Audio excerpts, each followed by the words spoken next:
రాజధాని అమరావతి ప్రతిష్టాత్మక project outer ring రోడ్డుకు కేంద్రం షాక్ ఇచ్చింది. త్వరలోనే భూసేకరణ, టెండర్ల ప్రక్రియ ప్రారంభమవుతుందని ఆశించిన తరుణంలో ఊహించని కోతలు విధిస్తూ జాతీయ రహదారుల ప్రాధికారిక సంస్థ అధికారులు ఏకపక్ష నిర్ణయాలు తీసుకున్నారు. భవిష్యత్తు అవసరాలను, రాజధాని విస్తరణను పూర్తిగా పక్కన పెట్టేసి కేవలం ప్రాజెక్టు వ్యయం తగ్గించడమే లక్ష్యంగా కీలకమైన లింక్ రోడ్లను, సర్వీస్ రోడ్లను రద్దు చేశారు. రాజధాని ప్రాంతానికి కీలకమైన Amaravati outer ring road ORR ప్రాజెక్టుకు త్వరలో కేంద్రం ఆమోదం తెలిపి భూసేకరణ, టెండర్ల ప్రక్రియ మొదలవుతుందని ఎదురు చూస్తున్న తరుణంలో ఎన్హెచ్ఏఐ ఢిల్లీ అధికారులు షాకింగ్ నిర్ణయాలు తీసుకున్నారు.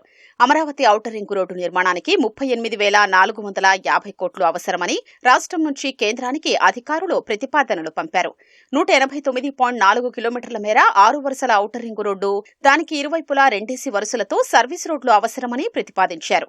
ఓఆర్ఆర్ నుంచి రాజధానికి సులువుగా చేరుకునేందుకు వీలుగా తెనాలి సమీపంలో ఓఆర్ఆర్ నుంచి కాజా వద్ద చెన్నై కోల్కతా హైవే వరకు 17.5 కిలోమీటర్ల మేర 6 వరుసలతో స్పర్ రోడ్డును ప్రతిపాదించారు. ఓఆర్ఆర్లో నారా కోడూరు నుంచి గుంటూరు శివారులోని బుడంపాడు వద్ద చెన్నై కోల్కతా హైవే వరకు 5.2 కిలోమీటర్లతో 4 వరుసలతో మరో స్పర్ రోడ్డును ప్రతిపాదించారు. మొత్తంగా భూసేకరణ, సివిల్ పనులు, ఇతర అనుమతులు అన్నింటికీ కలిపి ఈ ప్రాజెక్టుకు 38,450 కోట్లు వ్యయమవుతుందని అంచనా వేశారు. ఆ మేరకు రాష్ట్రం ప్రతిపాదనలు పంపగా వీటికి ఎన్హెచ్ఏఐ అడ్డగోలుగా కోతలు పెట్టింది. ప్రాజెక్టు వ్యయం ఎక్కువగా ఉందంటూ రాష్ట్రం నుంచి వెళ్లిన ప్రతిపాదనల్లో కొన్నింటిని తొలగిస్తూ ఎన్హెచ్ఏఐ ఉన్నతాధికారులు తాజాగా నిర్ణయం తీసుకున్నారు. ఇందులో ఓఆర్ఆర్లో తెనాలి నుంచి కాజా వరకు నిర్మించాలి అనుకున్న స్పర్ రోడ్డును పూర్తిగా పక్కన పెట్టారు. ఓఆర్ఆర్కు కేవలం లోపలి వైపు మాత్రమే సర్వీస్ రోడ్లు చాలంటూ బయటి వైపు సర్వీస్ రోడ్ల నిర్మాణ ప్రతిపాదనను తొలగించారు.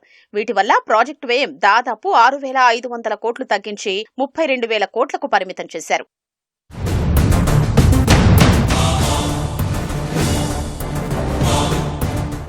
విజయవాడకు పశ్చిమం వైపు 47.8 కిలోమీటర్ల మేర బైపాస్ ఉండడంతో తూర్పు వైపున కూడా 49 కిలోమీటర్ల మేర బైపాస్ నిర్మించేలా గతంలో ప్రతిపాదించారు. దీనికి డీపీఆర్ కూడా సిద్ధమైంది.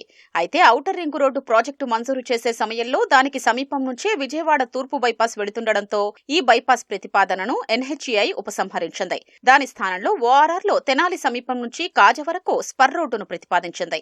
దీనివల్ల రాజధాని అమరావతి ప్రాంతం నుంచి ఓఆర్ఆర్కు సులువుగా అనుసంధానం ఏర్పడుతుందని అంతా భావించారు. కానీ ఇప్పుడు అనూహ్యంగా ఈ స్పర్ రోడ్డు ప్రతిపాదనను తొలగించారు.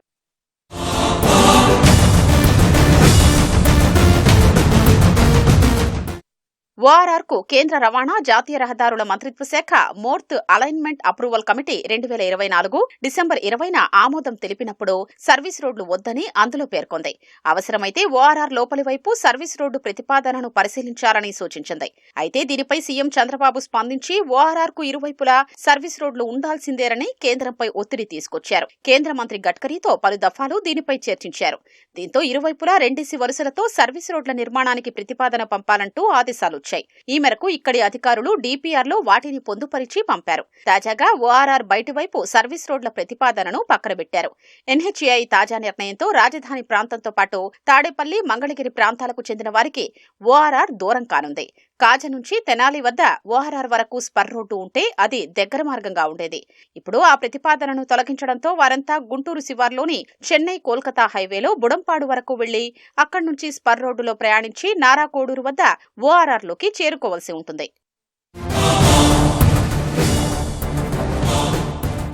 ఓఆర్ఆర్ డీపీఆర్ ఆమోదం తెలిపే ప్రతిపాదన కేంద్రంలోని ఎన్హెచ్ఏఐ నుంచి ప్రభుత్వ, ప్రైవేటు భాగస్వామ్య అప్రైజల్ కమిటీ పీపీపీఏసీ ముందుకు వెళ్లనుంది. అక్కడ ఆమోదం లభించాక కేంద్ర మంత్రి మండలి భేటీలో తుది నిర్ణయం తీసుకుంటారు. ఈలోపు రాష్ట్ర ప్రభుత్వం, రాష్ట్రానికి చెందిన కేంద్ర మంత్రులు, ఇతర ప్రజాప్రతినిధులు మేల్కొనకపోతే ఓఆర్ఆర్ ప్రాజెక్టుకు తీవ్ర నష్టం జరుగుతుంది. నిర్మాణానికి వినియోగించే కంకర, గ్రావెల్ వంటి ఖనిజాలకు చెందిన సీనరేజీ ఫీజు నుంచి మినహాయింపు, సిమెంటు, స్టీల్ తదితరాలన్నింటికీ రాష్ట్ర జీఎస్టీ మినహాయింపు కలిపి దాదాపు 1,200 కోట్లు భరించేందుకు రాష్ట్ర ప్రభుత్వం ఇప్పటికే అంగీకారం తెలిపింది. భూసేకరణ వ్యయంలో కూడా 1,000 కోట్లు వెచ్చిస్తామని చెప్పింది. అయినా సరే ఇప్పుడు అడ్డగోలుగా నిర్ణయాలు తీసుకోవడం ఏమిటని కేంద్రాన్ని నేతలు ప్రశ్నించాలి. ఇక్కడి నుంచి వెళ్లిన ఓఆర్ఆర్ పూర్తిస్థాయి ప్రతిపాదనకు ఆమోదం తెలపాలని, ఎటువంటి మార్పులు, కోతలు ఉండకూడదని గట్టిగా పట్టుబట్టాలి.